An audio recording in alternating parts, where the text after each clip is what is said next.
Assalamualaikum warahmatullahi wabarakatuh. Perkenalkan, nama saya Jasmalinda SH.MH, pengampu mata kuliah Etika Hukum Bisnis. Berikut saya akan membacakan rencana pembelajaran semester perkuliahan Etika Hukum Bisnis. Capaian pembelajaran mata kuliah ini adalah: setelah menempuh mata kuliah ini, mahasiswa diharapkan mampu memahami konsep dasar etika dan hukum bisnis, serta mampu menggunakan pengetahuan tersebut untuk mengidentifikasi dan memecahkan berbagai persoalan etika dalam bisnis. Deskripsi singkat mata kuliah ini adalah: mata kuliah ini memberikan pengetahuan konsep dasar etika dan hukum bisnis, serta mampu menggunakan pengetahuan tersebut untuk mengidentifikasi dan memecahkan berbagai persoalan etika dalam bisnis. Selanjutnya saya akan membacakan rencana pembelajaran semester perkuliahan etika bisnis ini. Minggu pertama, mahasiswa dapat menjelaskan pengertian etika dan moral. Berikutnya minggu kedua, mahasiswa dapat menjelaskan dan memahami tentang gambaran umum profesi bisnis dan tanggung jawab moral dan sosial bisnis. 3. Mahasiswa dapat memahami pentingnya penerapan etika ke dalam bisnis dan kendala-kendalanya. 4. Minggu keempat, mahasiswa dapat memahami pentingnya penerapan etika ke dalam bisnis dan kendala-kendalanya. Selanjutnya minggu kelima, mahasiswa dapat memahami dan menjelaskan tentang pemecahan kasus yang berkaitan dengan kesadaran moral dan pro dan kontra etika bisnis. 6. Mahasiswa dapat memahami konsep etika utilitarianisme dan manfaatnya dalam bisnis. Selanjutnya kita lanjutkan ke minggu ke-7. Memahami cara membahas kasus yang berkaitan dengan etika utilitarianisme. Pada pertemuan minggu ke-8, kita melaksanakan ujian tengah semester, akan tetapi akan disinkronisasikan dengan kalender dari kampus kita. Setelah kita melakukan ujian tengah semester, maka minggu ke-9-nya kita lanjutkan perkuliahan ini, di mana kemampuan akhir tiap tahapan pembelajaran kita, mahasiswa mampu mengidentifikasi dan memecahkan berbagai persoalan etika yang terjadi dalam lingkungan eksternal bisnis. Selanjutnya, minggu ke-10, mahasiswa dapat memahami dan menjelaskan tentang pembahasan kasus berkaitan dengan etika produksi dan pemasaran konsumen dan kasus yang berkaitan dengan iklan dan dimensi etisnya. Selanjutnya kita lanjutkan kepada pertemuan yang ke-11. Mahasiswa dapat memahami konsep mengenai tanggung jawab bisnis terhadap pelestarian lingkungan hidup. Pertemuan yang ke-12. Mahasiswa dapat menjelaskan dan memahami pembahasan kasus yang terkait dengan etika lingkungan. Selanjutnya pertemuan ke-13. Mahasiswa mampu menggunakan pengetahuan untuk mengidentifikasi dan memecahkan berbagai persoalan etika yang terjadi dalam lingkungan internal bisnis. Selanjutnya, pertemuan ke-14. Mahasiswa dapat menjelaskan dan memahami tentang pembahasan kasus mengenai hak dan kewajiban individu dalam organisasi dan hak dan kewajiban perusahaan organisasi terhadap individu. Terakhir, minggu ke-15. Saya akan mengadakan kuis dan memantau mata kuliah sebelum pertemuan ke-15 ini. Dan kita adakan kuis dan tanya jawab. Terakhir, pertemuan ke-16 adalah ujian akhir semester, menandakan perkuliahan ini telah berakhir. Saya sudahi perkuliahan ini dengan membacakan Assalamualaikum warahmatullahi wabarakatuh.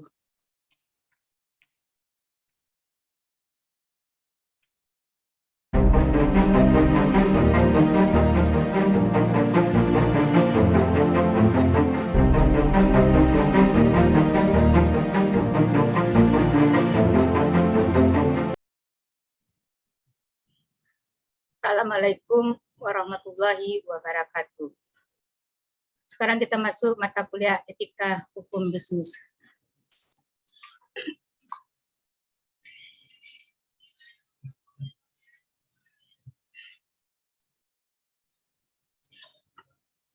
Pengertian etika. Etika ada dua pengertian. Satu, etika berasal dari kata Yunani, yaitu ethos. Berarti adat istiadat atau kebiasaan. Dua, etika dalam filsafat moral. Adalah ilmu yang membahas nilai dan norma yang diberikan oleh moralitas dan etika dalam pengertian pertama di atas.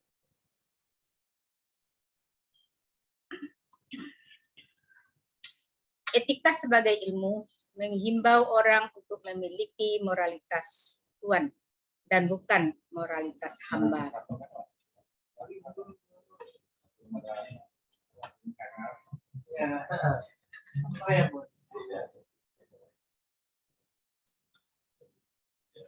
Etika berusaha menggugah kesadaran manusia untuk bertindak secara otonom dan bukan secara heteronom. Etika bermaksud membantu manusia untuk bertindak secara bebas dan bertanggung jawab. Kebebasan dan tanggung jawab adalah unsur pokok dari otonomi moral yang merupakan salah satu prinsip utama moralitas, termasuk etika bisnis. Norma khusus dan norma umum.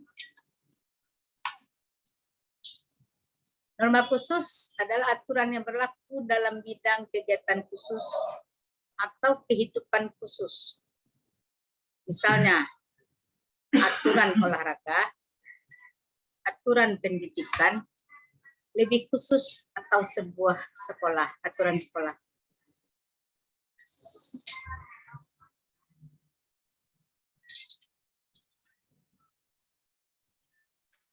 Norma umum bersifat umum dan universal. Norma umum ada 3, yaitu norma sopan santun, norma hukum, norma moral. Teori etika. Etika deontologi. Etika teleologi.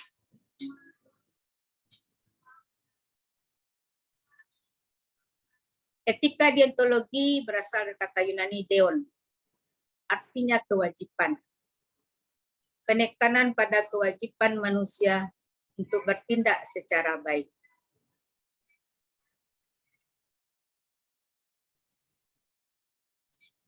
Suatu tindakan itu baik dinilai berdasarkan tindakan itu sendiri sebagai baik pada dirinya sendiri, bukan pada akibat atau tujuan baik dari tindakan itu.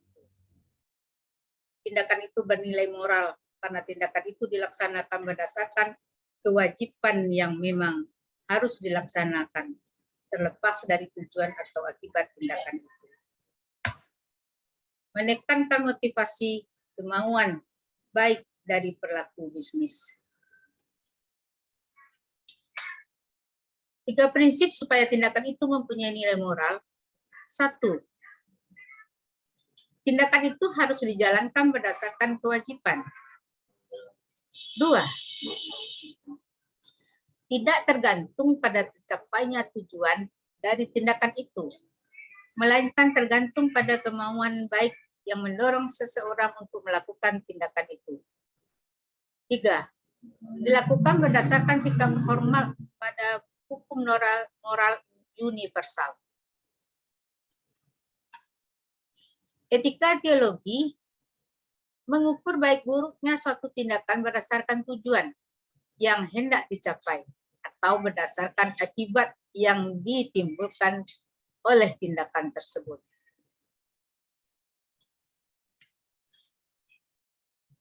Etika umum dan etika khusus. Etika umum, suatu etika mengenai norma dan nilai moral. Kondisi-kondisi dasar bagi manusia untuk bertindak secara etis. Bagaimana manusia mengambil keputusan etis. Etika umum sebagai ilmu atau filsafat moral, itu etika teoritis.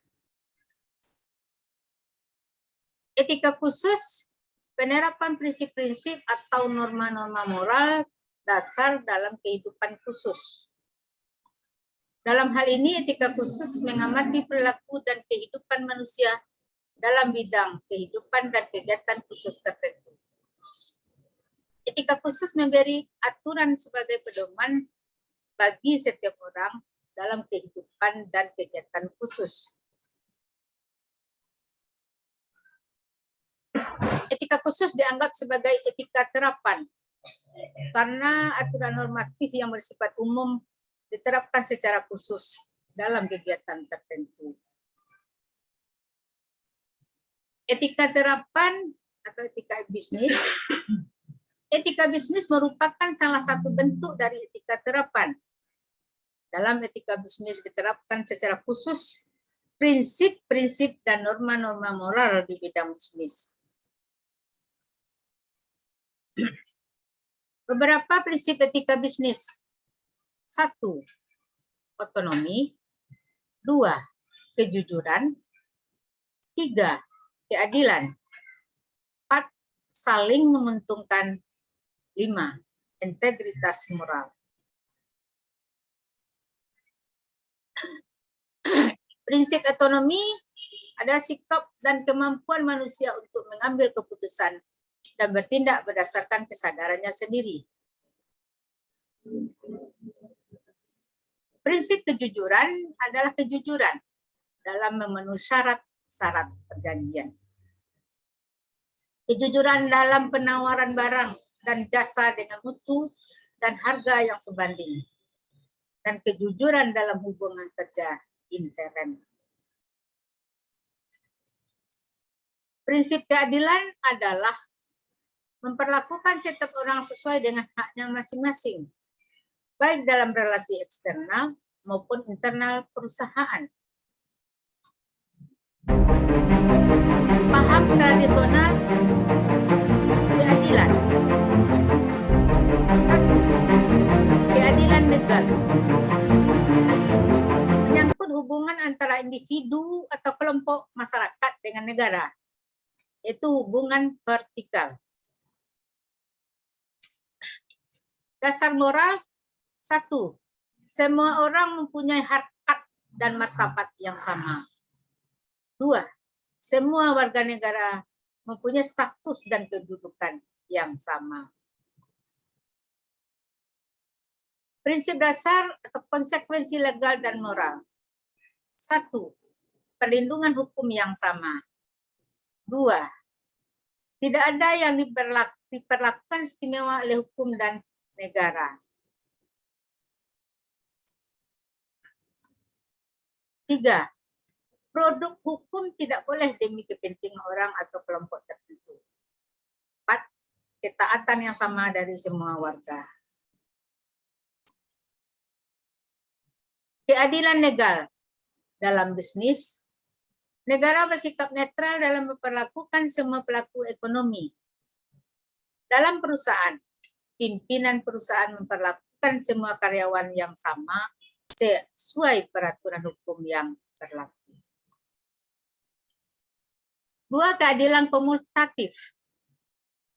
Itu mengatur hubungan yang adil antara orang yang satu dengan orang yang lain, yaitu hubungan horizontal. Interaksi sosial antara warga yang satu dengan lainnya tidak boleh ada yang dirugikan. Relasi bisnis harus setara. 3. Keadilan distributif atau keadilan ekonomi. Adalah distribusi ekonomi yang merata dan yang dianggap adil oleh semua warga negara.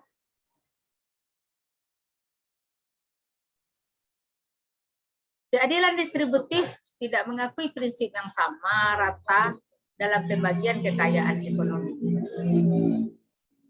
Pembagian kekayaan ekonomi sesuai dengan haknya masing-masing.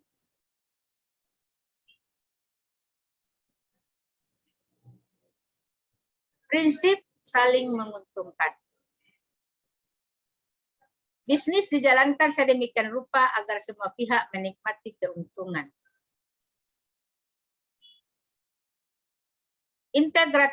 Integritas moral. Itu tuntutan internal dalam judi perilaku bisnis. Etika bisnis dalam hubungan kerja.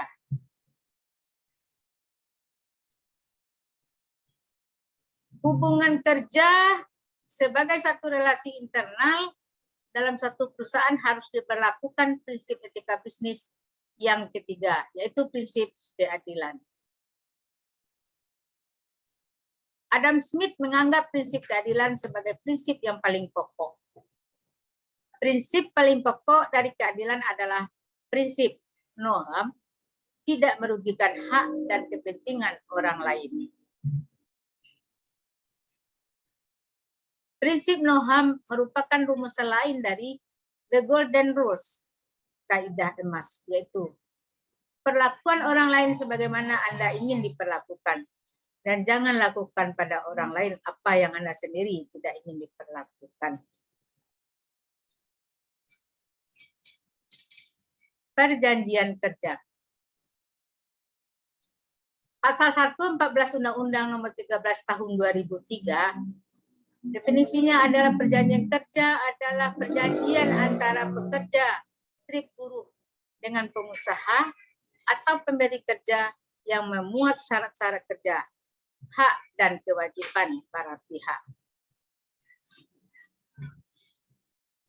Dalam KUH Perdata pasal 1601A, perjanjian kerja adalah suatu perjanjian di mana pihak yang satu, buruh, mengikatkan diri untuk bekerja pada pihak yang lain, majikan, selama waktu tertentu dengan menerima upah. Perjanjian kerja pada pasal 1601 KUH Perdata, unsur-unsurnya adalah pekerja melakukan pekerjaan, pengusaha membayar upah, bekerja pada pihak lain, suatu waktu tertentu. Pengusaha membayar upah, yaitu imbalan jasa bagi pekerja. Upah sebagai unsur utama perjanjian kerja. Prinsip no work, no pay. Bekerja pada pihak lain. Di bawah perintah pengusaha, unsur kewenangan. Perjanjian kerja waktu tertentu dan waktu tidak tertentu. Perjanjian kerja waktu tertentu terdapat pada pasal 56 ayat 2 Undang-Undang Nomor 13 Tahun 2003. Diadakan dalam jangka waktu selesainya suatu pekerjaan. PKWT hanya dapat untuk pekerjaan yang sekali selesai atau bersifat sementara. Selesai paling lama 3 tahun, bersifat musiman, berhubungan dengan produk baru, kegiatan baru, produk tambahan dalam percobaan. PKWT perpanjangan atau pembaruan. Perpanjangan dapat diperpanjang 1 kali untuk jangka waktu paling lama 1 tahun. Perpanjangan didahului pemberitahuan 7 hari sebelumnya. Pembaruan. Setelah berakhirnya PKWT yang lama, pembaruan hanya 1 kali, paling lama 2 tahun. Pembaruan dilakukan 30 hari setelah berakhirnya PKWT. Perjanjian kerja waktu tidak tertentu. Dapat mensyaratkan masa percobaan 3 bulan. Dalam masa percobaan, pengusaha dilarang membayar upah di bawah upah minimum. Perjanjian kerja berakhir jika pekerja meninggal dunia, berakhirnya jangka waktu perjanjian kerja, putusan pengadilan atau putusan atau penetapan lembaga penyelesaian perselisihan hubungan industrial. Adanya keadaan atau kejadian tertentu yang tercantum dalam perjanjian kerja, peraturan perusahaan, perjanjian kerja bersama. Syarat perjanjian pekerja anak. Seizin tertulis orang tua. Perjanjian kerja antara pengusaha, orang tua atau wali. Waktu kerja maksimum 3 jam. Bekerja pada siang hari. Tidak mengganggu waktu sekolah. Memperhatikan keselamatan, kesehatan kerja. Hubungan kerja yang jelas. Upah sesuai dengan ketentuan yang berlaku. Pekerja perempuan. Persyaratan untuk bekerja pukul 23.00 sampai 07.00. Pekerja perempuan di bawah 18 tahun dilarang bekerja. Dilarang mempekerjakan perempuan hamil, membahayakan kesehatan, keselamatan kandungan dan dirinya, menyediakan makanan dan minuman bergizi, menjaga kesusilaan dan keamanan tempat kerja, angkutan antar jemput. Ketentuan mengenai waktu istirahat pekerja perempuan. Pekerja perempuan yang dalam masa haid merasa sakit dan memberitahukan pada pengusaha tidak wajib bekerja pada hari pertama dan kedua masa haid. Berhak memperoleh istirahat 1,5 bulan sebelum 1,5 setelah melahirkan. Perempuan yang mengalami keguguran 1,5 bulan setelah keguguran berhak menyusui anaknya selama jam kerja.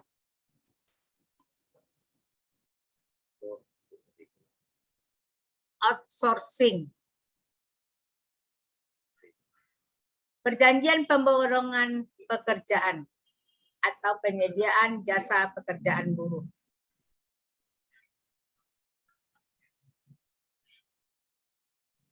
Perjanjian pemborongan pekerjaan, syarat-syaratnya